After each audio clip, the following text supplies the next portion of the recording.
So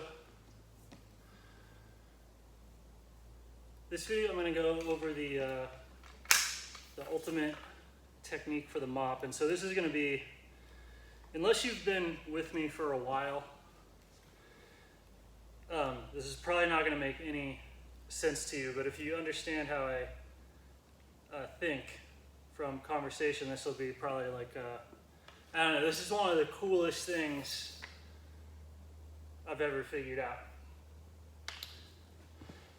So this video is dedicated to Will Dickey, Michael Carmine, David Hestron,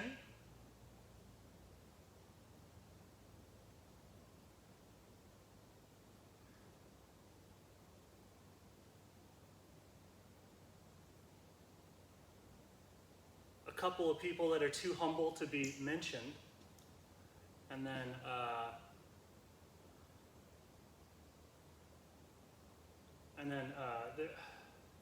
there was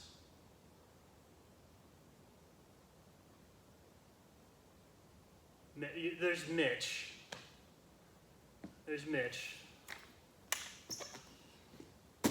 Okay, so the cool thing with a mop in terms of, so like what I'm going to do here is kind of cool. I'm going to try and wipe out the entire like sort of health and wellness industry with a mop, like for real.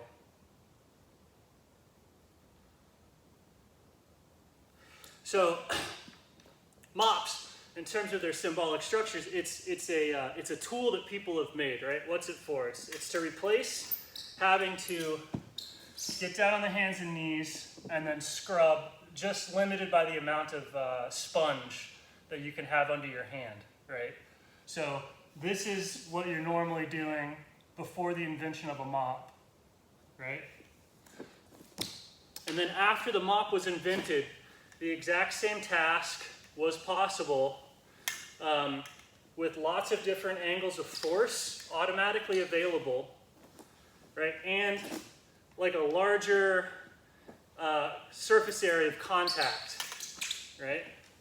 And so what it is that we're trying to do with this larger surface area of contact is kind of like accelerate time in a way that is cleansing, right? So the floor would just sort of sit there, and then we kind of bring water in, which kind of accelerates reactions, times. It makes things more mobile. It moves.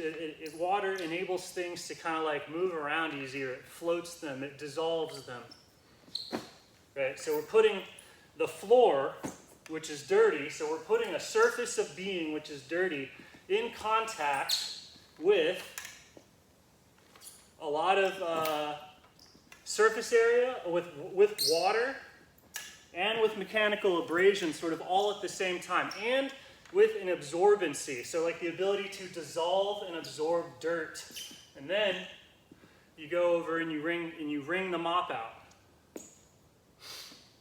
All right, so it's amplifying scrubbing in those ways. Like you have more absorbency usually than what you would be able to scrub with your hands. It would be like a tiny sponge that couldn't absorb very much. You'd have to be like wetting, then drying. So it's like all of this yarn half permeated with water, able to soak up water and deposit water, is like radically multiplying the effectiveness of this.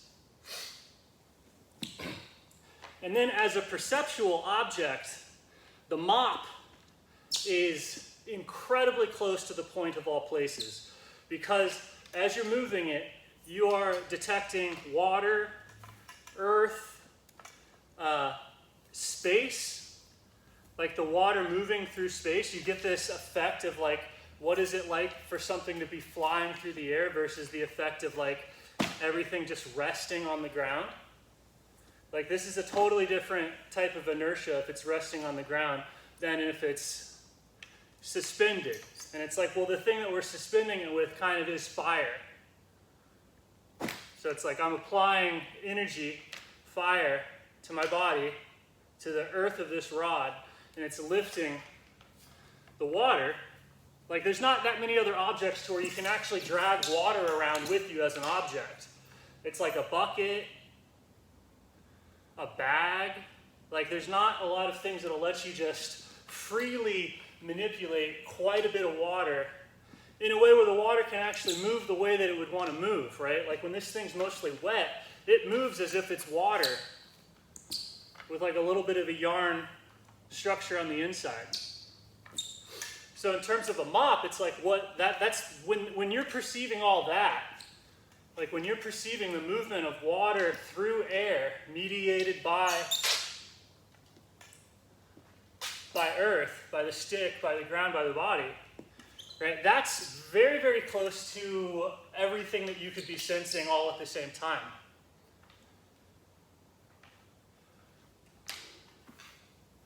So then like the mop, so the way that it's used is these like scrubbing things, right?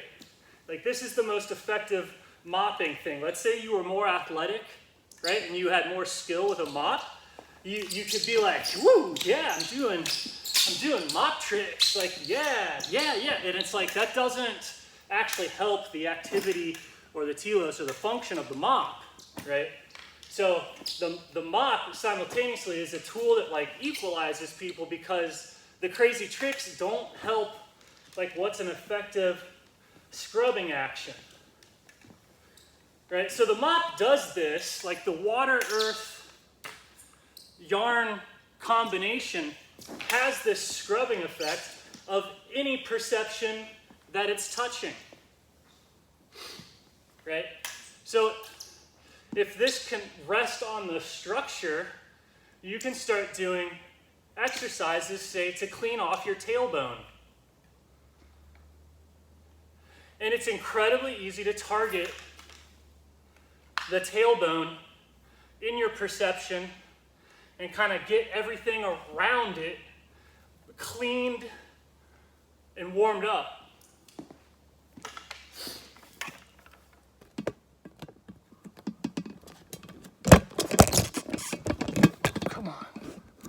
Come on. Okay. All right, there we are. So, like, it's really easy to get that dissolving type of focus to enliven and clean off any part of the body. So you can go down to your knees or your hips, like anything.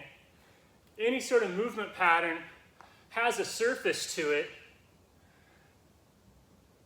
And you can, like, so right now I'm like kind of scrubbing my quads because every part of the body is giving off a field as it's used.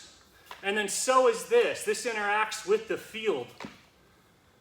So when they're perceptually entangled, the effort, this can scrub the field, which simultaneously fixes the kind of physicality.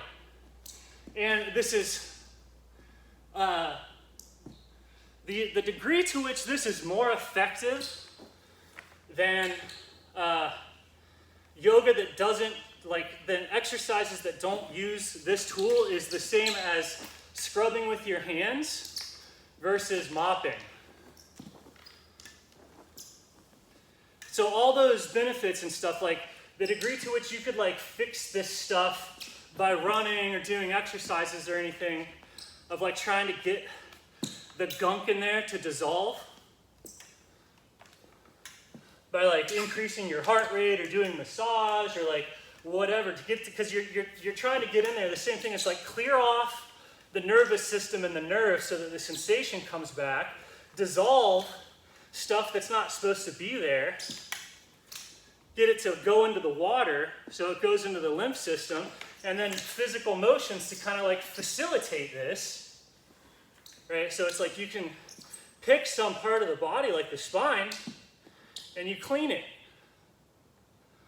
And this is super easy to do, and it takes care of everything. Because this is such a crazy, useful object. And then as as the eye of the body gets cleared, you'll start to be able to see other things. There's things way more curative than a M.O.P that like are based off of the same principles by which a M.O.P is as amazing as it is. And so the movement that actually makes you any better is just these scrubbing motions. Even though there's a pathway, like let's say here,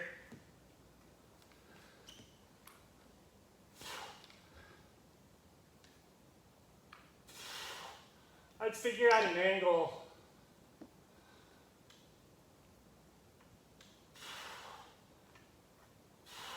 by which I'm sort of dragging the field of the M.O.P through the field of the body.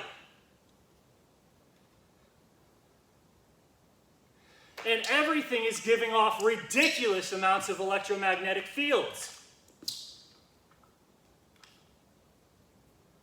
People are just like numb to the profound effect that they have on the body.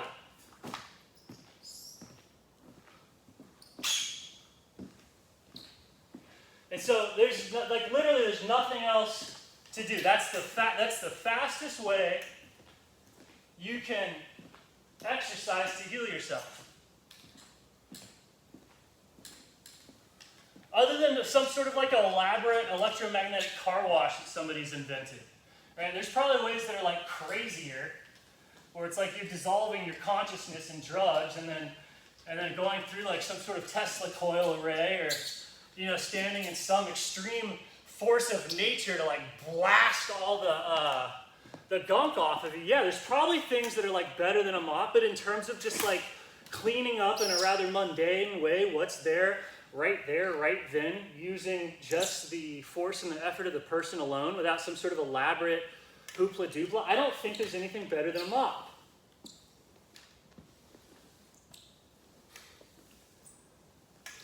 You can use it to like just clean out your sinuses.